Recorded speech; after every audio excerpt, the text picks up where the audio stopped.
For a club that is so monumentally bad as we are at the moment, I've done a lot of final previews lately. Well, here we are, Europa League final preview, Manchester United against Spurs in Bilbao.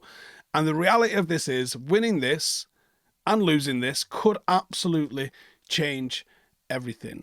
Winning it, of course, could light a match for some serious strides forward. It could unlock some transfers in the summer that maybe are hanging fire to see if they're going to be playing Champions League football next season.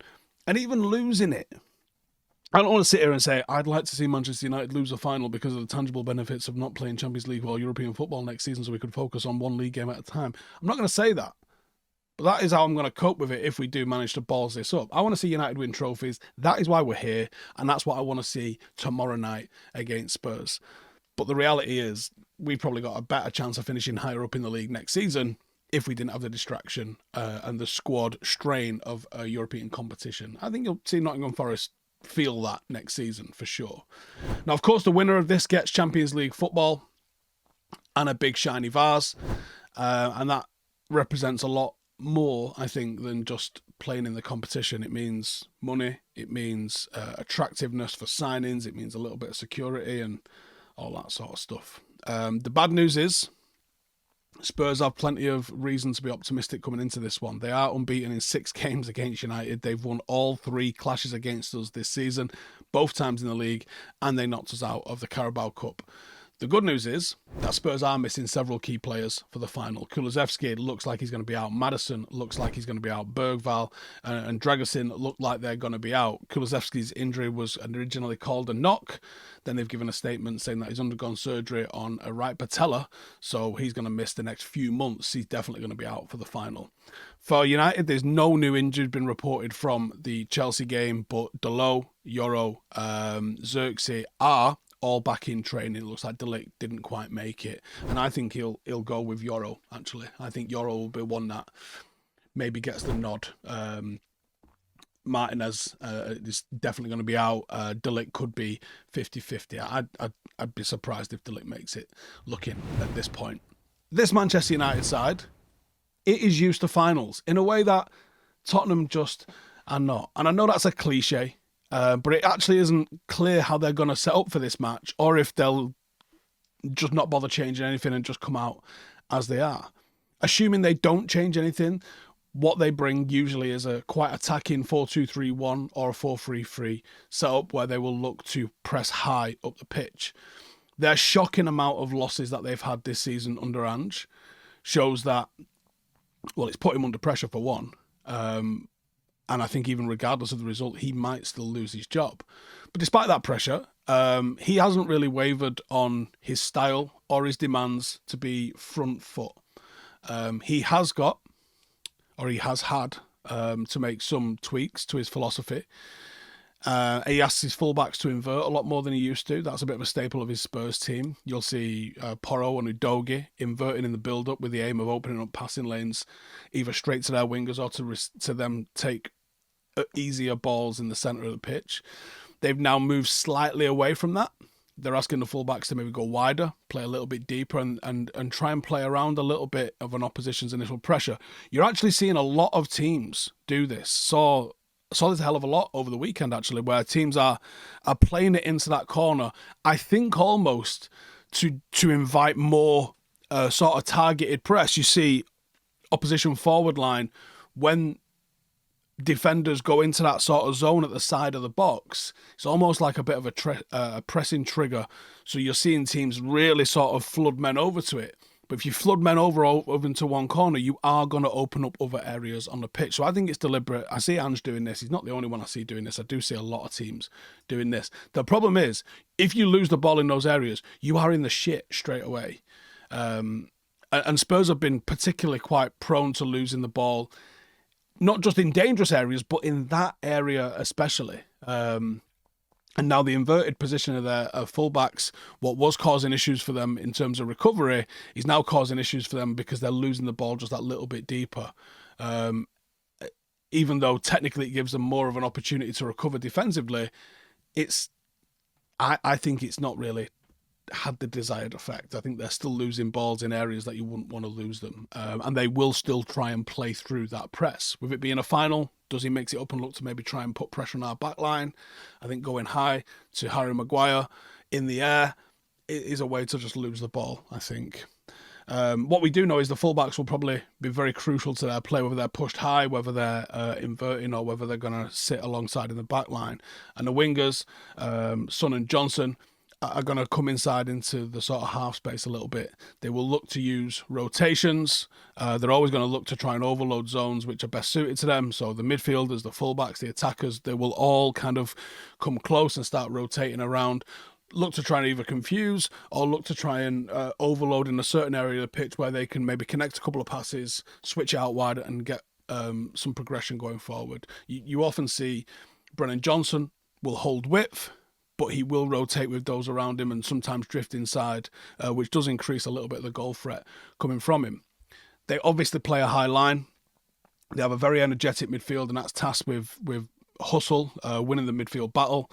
And when they do win the ball, they look to play forward. That is their primary goal. Position of the attackers usually allows for, which is high and wide, usually allows for like an almost blind pass. You kind of go, I know that they're going to be in this rough area over here. Now, this Spurs side is far from the best or even their best. And a number of players are not playing to the same tune. But when it does work for them, they can score goals. And they've scored goals all season. The problem is that they've also conceded goals. Now, against Bodo Glimt, they recovered the ball really well. They counter-attacked really well. But under pressure, they got the job done with ease. And you might say it's only Bodo Glimt, and you'd be right, but they did get the job done quite well with ease. They pressed really well. They completely blocked off Bodo Glimt's passing options. They won the ball back very easily, and they just totally nullified down their attack. Spurs were more than happy to lose the possession battle, and they were more than happy to be patient. After winning the ball, they'd go forward, very direct. And the problem is, for them probably at least, they are missing the players that made that win so convincing. And I don't know if they've got it in them to change massively. They're missing the likes of Kulusevski. They're missing the likes of Madison. They're missing the likes of Bergwijn. And these are the players that have really done bits for them. The backups will be called upon, and I don't know if they're good enough to be called upon. Star player for Tottenham, I think, will be Brennan Johnson. He is their star player this season. He's their top scorer this season with 17 goals, 7 assists. He has looked by far the most dangerous attacker. His pace is outrageous. I think that's something that you have to nullify to really minimise Spurs' threat. Easily one of the fastest players in the league and equally good at scoring. He scored after just 37 seconds in the first leg against Bodo Glimt. He will be ready for the spotlight in Bilbao. Now, as always, this special is brought to you by our friends at Hollywood Bets, and it all comes down to this Europa League final. Manchester United against Spurs, European glory and a slot in next season's competition on the line. After a roller coaster campaign, it is the chance to end the season with a massive piece of silverware. I do expect intensity, I expect nerves, and hopefully big performances under the lights. The bet that we're going to be going for then is Christian Romero to be carded, Bruno Fernandes 1+ shot on target, and both teams to score. Now that bet has been boosted from 4.5 to 1 to 5.5 to 1. So £10 on that could land you £65 back. And if you'd like to get involved with this bet boost, all you got to do is click the link in the description. If you're new to Hollywood Bets, you can create an account and take advantage of their excellent new customer offers, which are also linked in the description. Odds are subject to change. You've got to be over 18 to participate. Remember that football is unpredictable, and this bet is designed to enhance your viewing experience and certainly no guarantee of a win. United can absolutely use quick transition to bypass Tottenham's press. They've got to find Ahmad in space. That's a big one. I think trying to exploit any sort of space in behind the defence, and I think it'll be Mount and Bruno in behind Højlund. I'd like to see Højlund try and run in behind, but I know that I'm wasting my breath saying that. So I'm going to say Mount running in behind. Or I think a cheeky little outlet could be Dorgu or Ahmad, because I think that both of them will be the wing backs. You know, United now have got, coming into this game, quite a seasoned midfield. Bruno, Ugarte, Casemiro will absolutely be the people that are in there in midfield, and they'll be the people that are needed to win the battle. What United have got in the team that I've picked is people who can win duels. Mazraoui wins duels. Ahmad wins duels. Ugarte wins duels. Casemiro wins duels. Mount wins duels. And you can account for Bruno and Højlund, who don't really win the duels. Dorgu wins his duels. So I think United, the more I'm thinking about this, the more I think it's possibly going to happen.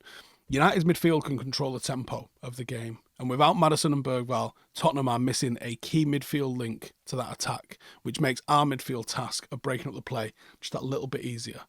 Spurs are probably going to deploy a midfield of Basuma, Benteke, and Matassar. The solidity is their strength, but breaking them down will be the tough ask for United because we don't have the goals.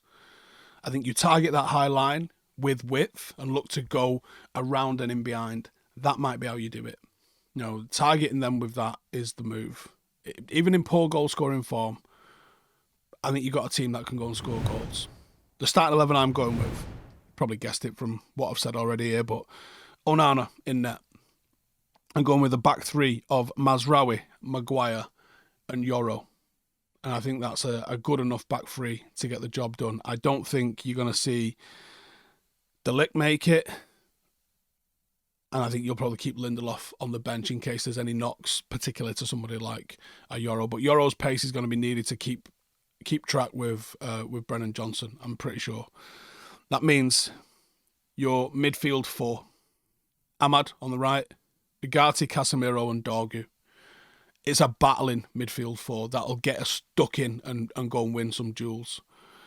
Bruno and Mount, they'll do the same. They'll press high, they'll put pressure on that Spurs back line, and I think there's a very real chance that they can nick a ball and get something off them. And then unfortunately for United coming into this, the weak link is going to be Rasmus Højlund. I would 1,000,000% be going with Xerxes if he was fit enough to start.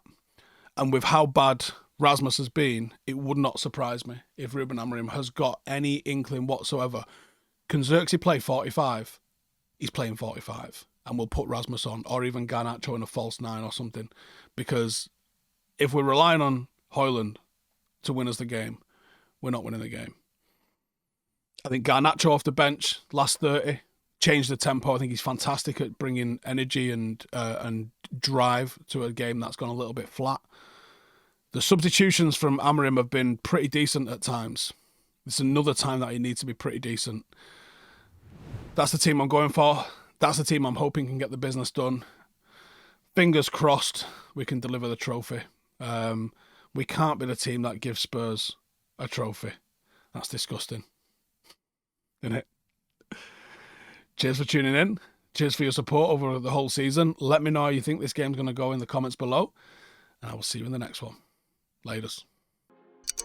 Hey, thank you for watching the video. If you are new around these parts, then don't forget to subscribe. My channel is proudly supported by my community on Patreon. If you'd like to get a little bit of extra content, a Discord group, meetups, five-a-side games, weekly podcasts, behind the scenes, and even an occasional bit of transfer news as and when I get it, then for the price of a pint, you can show your appreciation for the content that we make and get some goodies for doing so as well. Check the link in the description or click the button right here. You'll also find all of my socials here too if you want to follow me on any of those platforms. Nice one.